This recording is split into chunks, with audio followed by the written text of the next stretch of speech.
Ingus, kurā mašīna ir, ko tu līmē? Daram visādus darbus. Pie mums ciemos Ingus. Tu līmē būs atkal. Ejam skatīties, kā viņam iet.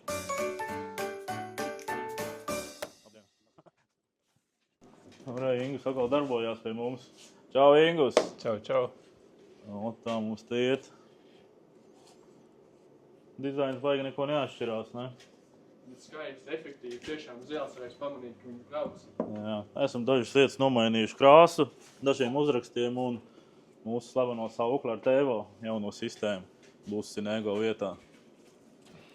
Ingus, kurā mašīna ir, ko tu līmē pie mums? Kāds vispār zina? 10 plus. 10 plus? Tā varētu būt. Un kas ir grūtākais šitiem konkrētiem busiem, ko mēs līmējam? Droši vien, ka jumts, ko neviens neredz. Jumtu redz no helikoptera. Jā. Nē, jumtu redz labi, jā, es pats, ka pie klientiem aizēju. Kaut kā 5., 7., 8. stāvā, kamā tu tur kaut ko mēri skaties, redzi, kur mašīna lejā ir.